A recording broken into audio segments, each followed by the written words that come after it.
Все самое важное и интересное за эту неделю. Вред здоровью и ущерб предприятию. В суде рассмотрят дело в отношении 3 руководителей. Весна идет, дороги плывут. Межсезонье обнажило проблемы вывоза снега. Грант закончился, а проект нет. Автор территории возможностей о работе организации. Кадеты со всей Коми в школе номер 18 готовятся к 4-му фестивалю «Кадетская честь» и покорители вершин. Ухтинские педагоги и школьники посетили Полярный Урал. Подробности прямо сейчас.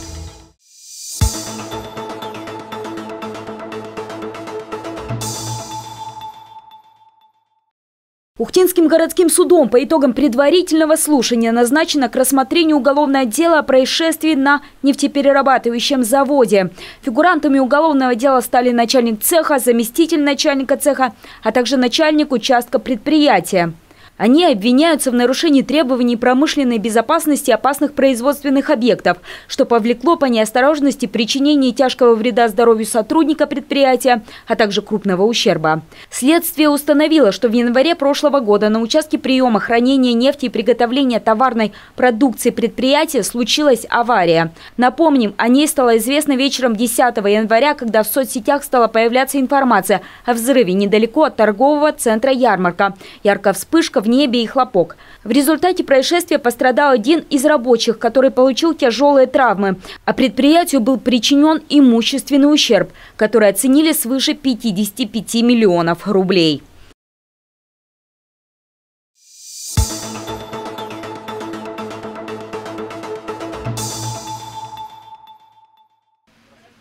Первый заместитель руководителя администрации провел рейд по дорогам. То, что резкое потепление обнажило проблемы вывоза снега, ни для кого не секрет. И если проезжая часть уже растаяла, то тротуары стали болью пешеходов. Или лужи, или сырая снежная крошка. Но администрация отмечает, уборка города проходит в штатном режиме, если нет природных катаклизмов, например, обильных осадков. Улицы чистят по категорийности. То есть сначала те, по которым ходит общественный транспорт. Тротуары чистят по мере необходимости. Петр Артемьев отметил, что там, где образуются лужи, воду спускают. В целом же пешеходные зоны чистят в ежедневном режиме. То есть тоже от погодных условий смотрим. Да, южная сторона, она отходит намного быстрее, там чистим. Если северная сторона, то это стараемся к обеду, после обеда пропускать ежедневно технику. Ну, на тротуары можно сразу, наверное, представить, что тротуар – это грейдер не загоним, то есть это малогабаритная техника, которая также у них и мощность другая, поэтому мы снимаем только кашу, вот та, которая образуется каша, до асфальта сразу мы ее прочистить не можем, поэтому все зависит от погодных условий. Но многие горожане сталкиваются с проблемами во дворах. В некоторых из них просто невозможно передвигаться ни на машине, ни пешком. Представитель администрации отмечает, многое зависит и от самих жильцов. Часто проблема очистки дворов осложняется припаркованным там транспортом. Пример. УК вывешивает объявление о работе по очистке от снега. Люди убирают машины, но работы так и не проводятся из-за недостатка техники управляющей компании. В следующий раз никто уже не реагирует на объявление. Плюс во дворах может работать так называемая мелкая техника. Большая техника не пройдет. У спецавтодора нет маленькой техники. Сегодня загнать 20-тонный КАМАЗ во двор не всегда возможно почистить. И те же самые погрузчики, я говорю, и вот сразу острота, да, мы загоним технику во дворы, получится коллапс на тротуарах, потому что она сегодня чистит на тротуарах. Это же не только сам город, это же еще и поселки, это Водный, Ярига, ну там Шудаяк и микрорайоны наши, аэропорт, Петлосян. И все, в общем. Но даже мелкая техника может пройти не везде. Так на улице Дзержинского не прочистили тротуар из-за того, что ковшу трактора мешает овощной ларек. К слову, на другой стороне дороги тротуар тоже с лужей во всю ширину. Между тем работа все же идет. С начала года спецавтодор вывез 180 тысяч кубов снега. 13 тысяч кубов из них вывезли только с 22 марта.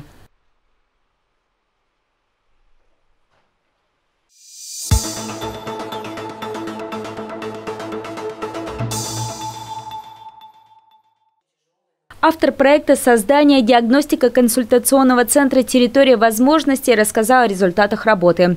Напомним, центр был создан на деньги, выигранные в конкурсе фонда президентских грантов. Специалистам из 103-го детского сада удалось выиграть $500 000 на создание дистанционного проекта для помощи детям с проблемами здоровья и их семьям. Волонтерами проекта стали педагоги-дефектологи, логопеды, психологи и социальные работники. На средства гранта они закупили необходимую аппаратуру, а также прошли обучение. Все, чтобы иметь возможность дистанционно помочь семьям из отдаленных населенных пунктов, где нет своих специалистов. Но, как оказалось, попасть в территорию возможностей семьи с детьми-инвалидами захотели не только удаленно. Мы связываемся с родителями, даем первоначальные консультации по дистанционной форме. Частично мы их отсылаем на наш сайт, где расположена информация о том, что им делать первоначально родителям с детьми с ограниченными возможностями здоровья. А потом, если есть возможность, они приезжают для более углубленного и точного обследования ребенка. И после этого обследования мы даем дальнейший маршрут. География тоже оказалась куда обширнее. Изначально мониторинг охватил Вуктыл, Печору, Книжпогосский, Сосногорский, Троицко-Печорские районы. Но к педагогам-специалистам из Ухты стали обращаться со всей республики, а иногда даже из-за ее пределов. Сработало сарафанное радио. Число перевалило уже за 1000. Это имеется в виду общее количество и детей, и родителей, и прародителей, и каких-то ближайших родственников. В семье это за 400 где-то. Вот как мы, в принципе, и планировали, даже, наверное, больше, чем мы планировали, людей к нам обращаются, и они продолжают еще обращаться, несмотря на то, что проект подходит к завершению. Да, грант подразумевал небольшой временной охват, но проект оказался куда масштабнее. Расширился коллектив, стало больше педагогов-дефектологов, появился специалист по адаптивной физкультуре. И они собираются работать дальше. Территория возможностей в Ухте существует и будет существовать как автономная некоммерческая организация. В планах и дальше участвовать в грантах, чтобы создать сенсорную комнату для занятий детей, а также купить специальные тренажеры для реабилитации детей с проблемами опорно-двигательного аппарата.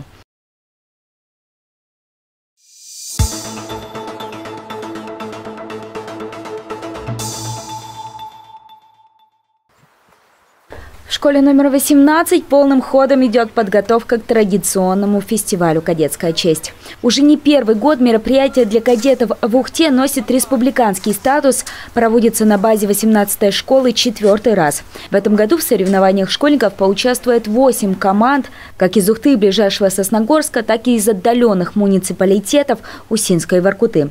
Программа обширная, участникам придется продемонстрировать свои физические навыки на полосе препятствий во дворе школы и в спортивной и военизированной эстафете в спортивном зале.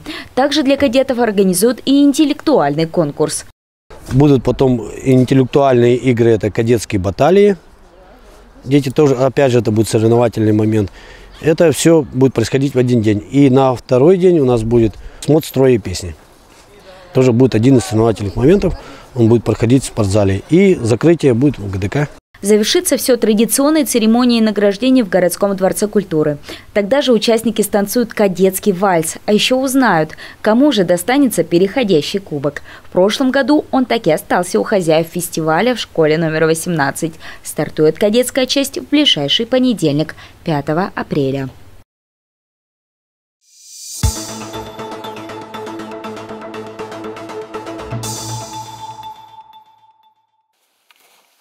Ухтинские педагоги и школьники недавно вернулись с Полярного Урала. Поход в горы был не просто туристической вылазкой, а носил учебно-тренировочный характер. Чтобы преодолеть запланированный маршрут, любителям гор пришлось поехать на Ямал. Несмотря на то, что в группе помимо 8 опытных педагогов были и 6 школьников, которые отправились в горы на лыжах впервые, программу они выполнили.